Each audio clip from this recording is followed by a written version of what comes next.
South India గత 70 ఏళ్లుగా మన దేశ ఆర్థిక పురోగతికి బ్యాక్ బోన్ గా నిలబడిన అత్యంత కీలక ప్రాంతం. ప్రతి సంవత్సరం ఇండియాకి వచ్చే టోటల్ రెవెన్యూలో 40% ఇక్కడున్న 5 రాష్ట్రాలే కాంట్రిబ్యూట్ చేస్తుంటాయి. అయితే చాలా మంది సౌత్ ఇండియా కేవలం టెంపుల్స్, బీచెస్, సినిమాలకే పరిమితమైంది అనుకుంటారు. కానీ వాళ్ళకు తెలియంది ఏంటంటే ఇప్పుడు సౌత్ ఇండియా ముఖ చిత్రం పూర్తిగా మారిపోతుంది. రాబోయే 5 నుంచి 10 ఏళ్లలో సౌత్ ఇండియాను వరల్డ్ మ్యాప్ లో నెక్స్ట్ లెవెల్లో నిలబెట్టేందుకు లక్షల కోట్ల రూపాయల మెగా ప్రాజెక్ట్స్ ఇక్కడ నిర్మాణమవుతున్నాయి. ట్రాఫిక్ కష్టాలు తీర్చే భారీ హైవేల నుంచి విదేశాలను తలదన్నే స్మార్ట్ సిటీల వరకు, గ్లోబల్ ట్రేడ్ ని శాసించే పోర్ట్ల నుంచి అంతరిక్షంలో చరిత్ర సృష్టించే స్పేస్ సెంటర్ల వరకు, ఇలా సౌత్ ఇండియా రూపురేఖల్ని మార్చేయబోతున్న 10 మెగా ప్రాజెక్ట్స్ గురించి ఈ వీడియోలో ఎక్స్ప్లెయిన్ చేస్తాను. అండ్ వీటిలో మన 2 తెలుగు రాష్ట్రాల నుంచి చాలా ఇంపార్టెంట్ ప్రాజెక్ట్స్ ఉండబోతున్నాయి. సో ఏ డీటెయిల్ మిస్ అవ్వకుండా వీడియోని చివరి వరకు చూడండి. అలాగే తప్పకుండా వీడియోని లైక్ అండ్ హైప్ చేయండి. అప్పుడు ఈ ఇన్ఫర్మేషన్ మరికొంతమందికి చేరుతుంది. Mega project 10 NH66 Kerala. ఈ కౌంట్ డౌన్ లో 10th ప్లేస్ లో ఉంది కేరళలో జరుగుతున్న నేషనల్ హైవే 66 ఎక్స్పాన్షన్. కేరళ అనగానే అందరికీ పచ్చదనం, బ్యాక్ వాటర్స్, హౌస్ బోట్స్ గుర్తుకు రావచ్చు. కానీ అక్కడ రోడ్ల మీద ప్రయాణం చేయడం ఇప్పుడు చాలా ఇబ్బందికరంగా మారింది. అఫీషియల్ రిపోర్ట్స్ ప్రకారం ఇప్పటికీ కేరళలోని 70 to 80% రోడ్ నెట్వర్క్ ఇరుకైన 2 లేన్ రోడ్స్ మీదే ఆధారపడ్డాయి. దీనివల్ల అక్కడ విపరీతమైన ట్రాఫిక్ జామ్స్ జరుగుతున్నాయి. ఈ ప్రాబ్లం కి పర్మనెంట్ చెక్ పెడుతూ 66,000 కోట్ల రూపాయల భారీ బడ్జెట్ తో కేరళలోని NH66 ని ఒక 6 లేన్ హైవేగా మార్చబోతున్నారు. కేరళ నార్త్ లో ఉన్న కాసర్గోడ్ నుంచి ఎక్స్ట్రీమ్ సౌత్ లో ఉన్న తిరువనంతపురం వరకు 645 కిలోమీటర్ల మేర ఈ రోడ్ నిర్మాణం జరుగుతుంది. ఈ ప్రాజెక్ట్ లో భాగంగా పెద్ద మొత్తంలో ఫ్లైఓవర్స్, ఎలివేటెడ్ కారిడార్స్, కొచ్చి లాంటి సిటీస్ కి కొత్త బైపాస్లు కడుతున్నారు. కేరళ లాంటి పాపులేషన్ డెన్సిటీ ఎక్కువగా ఉన్న ప్రాంతాల్లో ల్యాండ్ సేకరించడం అంత ఈజీ కాదు. అయినా సరే national highway authority of India పట్టుబట్టి మరి ఈ ప్రాజెక్ట్ ని రికార్డ్ స్పీడ్ లో కంప్లీట్ చేస్తుంది. 2026 ఆగస్టు నాటికి మెజారిటీ కన్స్ట్రక్షన్ పూర్తయింది.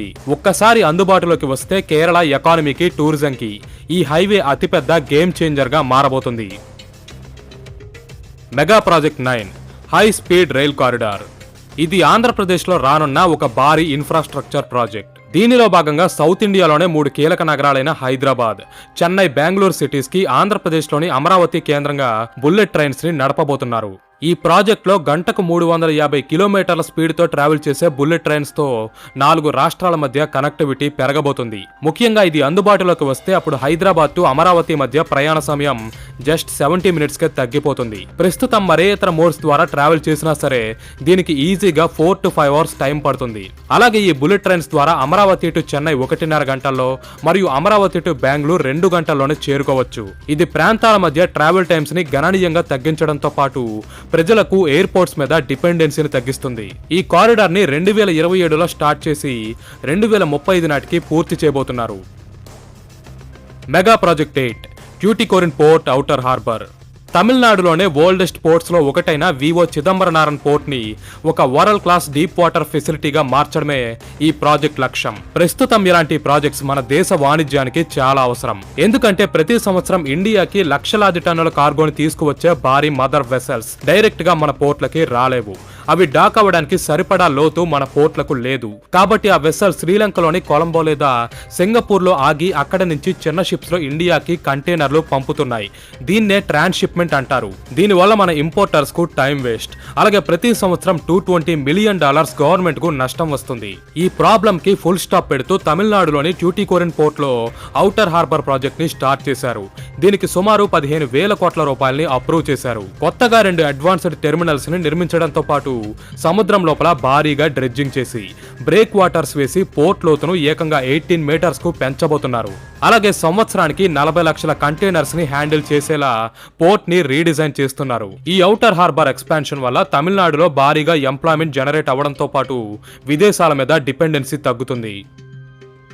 Mega project 7 Musi river front upgradation.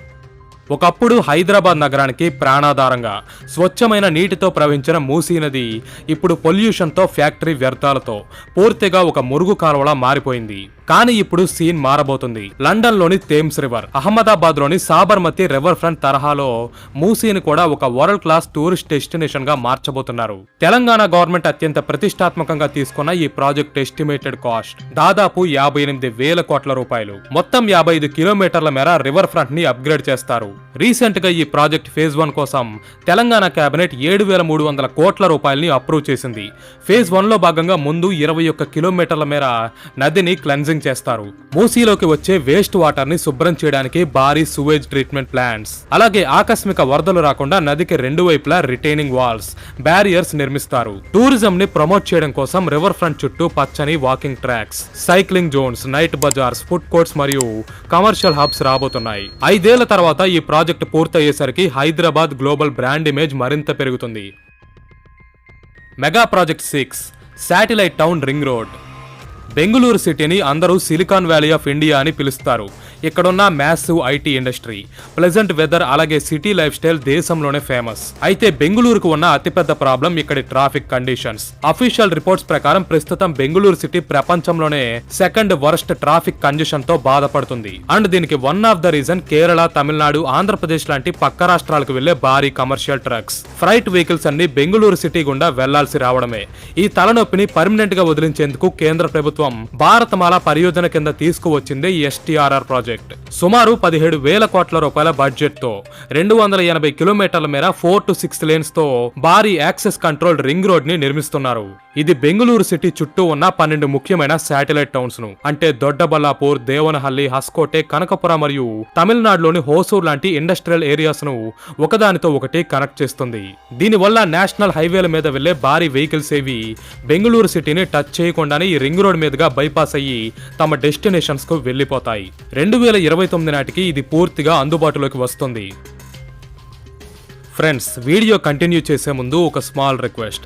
మన వీడియోస్ చూసే వ్యూవర్స్ లో చాలా మంది ఛానల్ ను సబ్స్క్రైబ్ చేయకుండానే చూస్తున్నారు. మీకు గనక నా కంటెంట్ నచ్చితే దయచేసి ఛానల్ ను సబ్స్క్రైబ్ చేయండి. అప్పుడు ఇటువంటి మరిన్ని అమేజింగ్ వీడియోస్ ని నేను మీ ముందుకు తీసుకురాగలను. Mega project 5 ISRO second space port. Present మన ఇండియా దగ్గర రాకెట్స్ ని లాంచ్ చేయడానికి ఉన్న only station Satish Dhawan space centre. ఇది మన ఆంధ్రప్రదేశ్ రాష్ట్రంలోని శ్రీహరికోటలో లొకేట్ అయి ఉంది. అయితే ఫ్యూచర్ ని దృష్టిలో ఉంచుకుని తమిళనాడులోని కులశేఖరపట్నం రీజన్ లో 2వ రాకెట్ లాంచింగ్ పోర్ట్ ని నిర్మించబోతున్నారు. దీనికోసం ఇస్రో ఆల్రెడీ 2,300 ఎకరాల ల్యాండ్ ని ఎక్వైర్ చేసుకుని పనులు ప్రారంభించింది. దీని మెయిన్ యూజ్ ఏంటంటే ప్రస్తుతం ఇస్రో శ్రీహరికోట నుంచి గగన్యాన్, చంద్రయాన్ 4, శుక్రయాన్ వంటి పెద్ద ప్రాజెక్ట్స్ ని చేయడంలో బిజీగా ఉంది. అలాగే ఇక్కడి నుంచే పిఎస్ఎల్వి, LVM-3 వంటి పెద్ద రాకెట్స్ ని లాంచ్ చేస్తున్నారు. అదే ఈ 2వ స్పేస్ పోర్ట్ ని నిర్మించడం ద్వారా ఇస్రో ఒకేసారి అటు శ్రీహరికోట నుంచి మెయిన్ రాకెట్స్ ని మరియు ఈ సెకండ్ స్పేస్ సెంటర్ నుంచి స్మాల్ కమర్షియల్ శాటిలైట్స్ ని ఒకేసారి లాంచ్ చేసే అవకాశం దొరుకుతుంది. దీనివల్ల ఇస్రోకి both time and money save అవుతాయి. అలాగే ప్రెజెంట్ మన దేశంలో చాలా ప్రైవేట్ స్పేస్ ఆర్గనైజేషన్స్ ఏర్పడుతున్నాయి. సో ఇలా ఎక్స్ట్రా రాకెట్ లాంచింగ్ ఫెసిలిటీ ఉండడం ద్వారా ఆ కంపెనీస్ కి కూడా తమ రాకెట్స్ ని ఇక్కడి నుంచే ప్రయోగించుకోవడానికి హెల్ప్ అవుతుంది. అలాగే ఫ్యూచర్ లో ఇండియాలో స్పేస్ టూరిజం ని ప్రోత్సహించడానికి ఫారెన్ కంట్రీస్ యొక్క శాటిలైట్స్ ని లాంచ్ చేసి మరింత రెవెన్యూని జనరేట్ చేయడానికి కూడా ఈ న్యూ స్పేస్ పోర్ట్ ఇస్రోకి సహాయపడుతుంది. ISRO chairman doctor V Narayanan ప్రకారం ఇక్కడి నుంచి సంవత్సరానికి 25 రాకెట్స్ ని వదలవచ్చు. 2027 నాటికి ఈ ఫెసిలిటీ పూర్తిగా అందుబాటులోకి వస్తుంది. Mega project 4 Bengaluru metro phase 2. ఒక వరల్డ్ క్లాస్ సిటీ భవిష్యత్ అనేది అక్కడ పబ్లిక్ ట్రాన్స్పోర్టేషన్ ఎంత స్ట్రాంగ్ గా ఉందనే దానిపై ఆధారపడి ఉంటుంది. సేమ్ వే బెంగళూరు సిటీ కనెక్టివిటీని కూడా ఇప్పుడు నెక్స్ట్ లెవెల్ కు తీసుకెళ్లేందుకు రూపొందించబడిందే ఈ నమ్మ metro phase 2 project. Phase 1 success తర్వాత ఇప్పుడు ఫేజ్ 2, 2A మరియు 2B కింద దాదాపు 40,000 కోట్ల రూపాయలకు పైగా భారీ బడ్జెట్ తో ఏకంగా 115 కిలోమీటర్ల మేర కొత్త మెట్రో లైన్స్ వేస్తున్నారు. ఎలక్ట్రానిక్ సిటీని కనెక్ట్ చేసే ఎల్లో లైన్ లో ఇండియాలోనే మొదటిసారిగా CBTC టెక్నాలజీతో డ్రైవర్లెస్ ట్రైన్స్ నడుస్తున్నాయి. అలాగే బెంగళూరు అండర్ గ్రౌండ్ లో భారీ టన్నల్ బోరింగ్ మెషిన్స్ తో పింక్ లైన్ కన్స్ట్రక్షన్ జరుగుతుంది. ఇక వీటన్నిటికంటే హైలైట్ జనాలు ఎప్పుడెప్పుడా అని ఎదురు చూస్తున్న ఎయిర్పోర్ట్ కనెక్టివిటీ. సుమారు 39 కిలోమీటర్లలో blue line Kempegowda international airport ని డైరెక్ట్ గా సిటీతో కనెక్ట్ చేయబోతుంది. 2026-27 నాటికి ఇవన్నీ ఫేజ్ల వారీగా పబ్లిక్ కి అందుబాటులోకి రానున్నాయి. ఈ మెట్రో పూర్తయితే రోజుకు దాదాపు 15 లక్షల మంది ఇందులో ట్రావెల్ చేస్తారు. Mega project 3 Amaravati city. Amaravati Andhra Pradesh రాష్ట్ర నూతన రాజధాని. గుంటూరు జిల్లాలోని కృష్ణా నది తీరం పక్కన 33,000 ఎకరాల సువిశాల ప్రాంతంలో నిర్మాణమవుతున్న ఈ సిటీ ఒక్కసారి కంప్లీట్ అయితే దేశంలో మునుపెన్నడూ చూడని మహానగరాలలో ఒకటిగా మారుతుంది. అమరావతిని మామూలు సిటీస్ లా కాకుండా చాలా వెల్ ప్లాన్డ్ గా డిజైన్ చేస్తున్నారు. ముందుగా ఇక్కడ roads, electricity, water supply, communication, waste management వంటి కీ ఇన్ఫ్రాస్ట్రక్చర్ ని ఏర్పాటు చేసేకే మిగతా సిటీని విస్తరిస్తారు. దీనివల్ల అంతా చాలా ఆర్గనైజ్డ్ గా నడుస్తుంది. అలాగే అమరావతిలో అన్ని సెక్టార్స్ కి డెడికేటెడ్ జోన్స్ ఉండబోతున్నాయి. పాలన కోసం గవర్నమెంట్ జోన్, ప్రజలు నివసించడానికి రెసిడెన్షియల్ జోన్, స్టడీస్ కోసం ఎడ్యుకేషన్ జోన్, ఫ్యాక్టరీస్ కోసం industrial zone, electronics zone, tourism zone, sports zone, media zone, ఇలా సిటీని డిఫరెంట్ పార్ట్స్ గా డెవలప్ చేస్తారు. అలాగే ఈ అమరావతి సిటీలో క్వాంటమ్ వ్యాలీ వంటి ఫ్యూచరిస్టిక్ రీసెర్చ్ సెంటర్స్ కూడా రాబోతున్నాయి. సిటీని ఎల్లవేళలా ఆహ్లాదంగా ఉంచేందుకు 30% గ్రీనరీతో కవర్ చేస్తారు. దీనివల్ల పొల్యూషన్ పెరగదు. అలాగే Krishna river front, amusement parks, museum, cricket stadium, బౌద్ధ స్తూపం, ఇలా ఎన్నో టూరిస్ట్ అట్రాక్షన్స్ కూడా ప్లాన్ చేశారు. ఇన్ని ఫెసిలిటీస్ తో నిజంగానే అమరావతి ఒక వరల్డ్ క్లాస్ నగరంగా మారబోతుంది. Mega project 2 Bharat future city. Telangana capital city అయిన హైదరాబాద్ లో రోజు రోజుకి పాపులేషన్ కంజెషన్ పెరుగుతుండడంతో ఫ్యూచర్ ని దృష్టిలో ఉంచుకుని 2025లో తెలంగాణ గవర్నమెంట్ హైదరాబాద్ కి పక్కనే ఒక సరికొత్త స్మార్ట్ సిటీని నిర్మించబోతున్నట్టు ప్రకటించింది. అదే Bharat future city. Hyderabad metropolitan reason లో ఓల్డ్ సిటీ, సికింద్రాబాద్, సైబరాబాద్ తర్వాత ఈ ఫ్యూచర్ సిటీ 4వ నగరంగా మారబోతుంది. దీన్ని హైదరాబాద్ పక్కనే ఉన్న ముచ్చర్ల అనే ప్రాంతంలో 30,000 ఎకరాల భారీ ల్యాండ్ లో ఒక గ్రీన్ ఫీల్డ్ సిటీగా మొత్తం స్క్రాచ్ నుంచే నిర్మించబోతున్నారు. ఈ ఫ్యూచర్ సిటీలో AI zone, life sciences zone, health zone, commercial zone, residential zone, ఇలా ఏ సెక్టార్ కి ఆ సెక్టార్ డెడికేటెడ్ హబ్స్ ఉండబోతున్నాయి. అలాగే ఈ ఫ్యూచర్ సిటీ దేశంలోనే మొట్టమొదటి నెట్ జీరో నగరంగా మారబోతుంది. అంటే ఇక్కడ పొల్యూషన్ అనేది చాలా తక్కువగా ఉత్పత్తి అవుతుంది. కార్బన్ ఎమిషన్స్ ఆల్మోస్ట్ జీరో అయిపోతాయి. దీనికోసం ఈ city solar energy, wind energy, green energy వంటి ఆల్టర్నేట్ రిసోర్సెస్ మీద ఆధారపడి ఫంక్షన్ అవుతుంది. అలాగే ఎలక్ట్రిక్ వెహికల్స్ వాడకం కూడా పెద్ద ఎత్తులో ఉంటుంది. వాటర్ అండ్ వేస్ట్ మేనేజ్మెంట్ చాలా ఎఫిషియెంట్ గా జరుగుతుంది. ఈ రకంగా తెలంగాణ యొక్క ఫ్యూచర్ సిటీ దేశంలోనే మోస్ట్ సస్టైనబుల్ నగరాలలో ఒకటిగా మారుతుందని చెప్పొచ్చు. Mega project 1 Polavaram dam.